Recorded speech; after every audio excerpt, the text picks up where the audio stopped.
अस्सलाम वालेकुम नाज़रीन, आप सबका इस्तकबाल है एचएन न्यूज़ में। मैं आपका होस्ट मोहम्मद अज़हरुद्दीन। आइए बढ़ते हैं तफसीलात की जानिब। आप तमाम नाजरीन का इस्तकबाल है एचएन न्यूज़ में। नाजरीन आइए देखते हैं आज के चंद अहम खबरें कुछ ही मिनटों में। Telangana state road transport corporation अब टीएसआरटीसी के बजाय टीजीएसआरटीसी में तब्दील हो जाएगा, क्योंकि हाल ही में मरकजी हुकूमत की जानिब से इस सिलसिले में गेजेट एलामिया की इजराई के बाद चीफ सेक्रेटरी की जानिब से रियासत के तमाम इदारों को अपने मुखफ़िफ टीएस के बजाय टीजी करने की हिदायत दी गई है। इस एलामिया के मुताबिक तमाम इदारों के नाम में शामिल टीएस तेलंगाना के बजाय अब टीजी तेलंगाना किया जा रहा है। तेलंगाना के वजीर आबकारी जुपल्ली कृष्णा राव ने वाज़ेह किया कि रियासत की यौम तासीस तकारीब को 2 जून को बड़े पैमाने पर मनाया जाएगा और इन तकारीब का 4 करोड़ अफराद मुशाहिदा करेंगे, क्योंकि रियासत के अवाम का अलहदा रियासत का 60 साल का ख्वाब 2 जून को ही पूरा हुआ था और यूपीए की सदरनशीन के तौर पर सोनिया गांधी ने उस वक्त आंध्रा के अरकान पार्लियामेंट की रुकावटों के बावजूद बड़ा फैसला तेलंगाना की हिमायत में लेते हुए इस बात को यकीनी बनाया था कि तेलंगाना खिते को रियासत का दर्जा हासिल हो।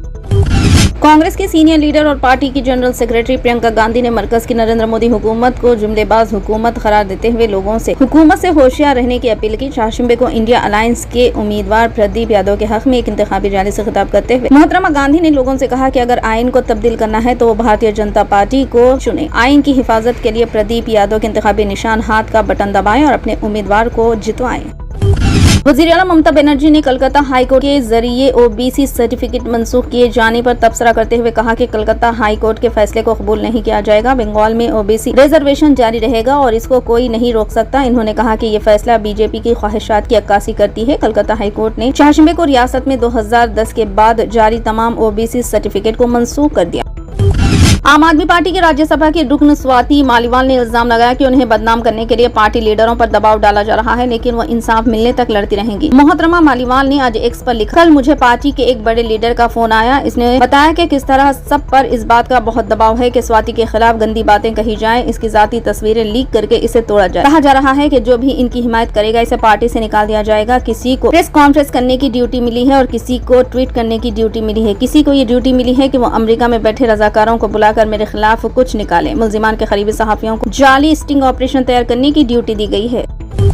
लोकसभा इंतखाबात के 7वें और आखिरी मरहले में 8 रियासतों मरकज के ज़ेर इंतजाम इलाकों के 57 सीटों पर 904 उम्मीदवार अपनी किस्मत आजमाएंगे। इस मरहले के लिए वोटिंग 1 जून को हुई है। इन नशिस्तों के लिए कागजात नामजदगी दाखिल करने की आखिरी तारीख 14 मई तक। कल 2005 कागजात नामजदगी दाखिल किए गए हैं। इनकी जांच पड़ताल के बाद 954 कागजात नामजदगी दुरुस्त पाए गए। नाम वापसी लेने की आखिरी तारीख के बाद उम्मीदवारों की तादाद 904 रह गई है। इस मरहले में पंजाब और उत्तर प्रदेश के 13, मगरबी बंगाल की 9, बिहार की 8, उड़ीसा की 6, हिमाचल प्रदेश की 4, झारखंड के 3 और चंडीगढ़ की 1 सीट के लिए वोटिंग होगी।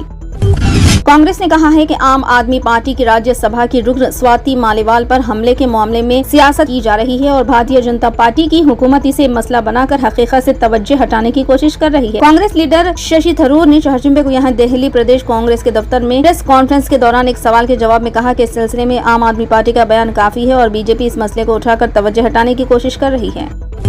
दहशतगर्दी के इल्जामात के तहत गुज़िश्ता 18 सालों से जेल की सलाखों के पीछे मुक़िद एक मुस्लिम शख्स की जमानत पर रिहाई की दरख्वास्त पर सुप्रीम कोर्ट में गुज़िश्ता दिनों समाअत अमल में आई, जिसके दौरान सुप्रीम कोर्ट ने शदीद बरहमी का इजहार किया कि लखनऊ हाई कोर्ट को खुसूसी हुक्म दिए जाने के बावजूद मुल्जिम की अपील पर मुकर्ररा मुद्दत में समाअत मुकम्मिल नहीं की गई। जमीयतुल उलमा हिंद अरशद मदनी की जारी करदा रिलीज के मुताबिक बेंच ने additional advocate general of India को हुक्म दिया कि वह हाई कोर्ट में मुकदमे की समाअत मुकर्ररा मुद्दत में क्यों मुकम्मिल नहीं हुई, इसकी तफसीलात से अदालत को आगाह करे। सुप्रीम कोर्ट 2 रुकनी बेंच के जस्टिस हेमा कोहली और जस्टिस एहसान उद्दीन अमानुल्लाह को एडवोकेट आरिफ अली और एडवोकेट पंकज तिवार ने बताया कि 20 नवंबर 2023 को सुप्रीम कोर्ट ने अर्जी गुजार की जमानत अर्जी को मुस्तरद करते हुए लखनऊ हाई कोर्ट को हुक्म दिया था कि वो 6 हफ्तों के अंदर अर्जी गुजार की अपील पर समाअत करके फैसला सादिर करे, लेकिन 6 माह से ज्यादा का अरसा गुजर जाने के बावजूद अब तक अर्ज गुजार की अपील पर हाई कोर्ट समाअत मुकम्मिल नहीं कर सकी। वकला ने अदालत को मजीद बताया कि सुप्रीम कोर्ट के हुक्म के बाद हाई कोर्ट में 10 मरतबा समाअत हुई, लेकिन हाई कोर्ट अपील पर समाअत मुकम्मिल नहीं कर सकी। इस दरमियान बेंच तब्दील हो गई, जिसके बाद से अपील इल्तिवा का शिकार है।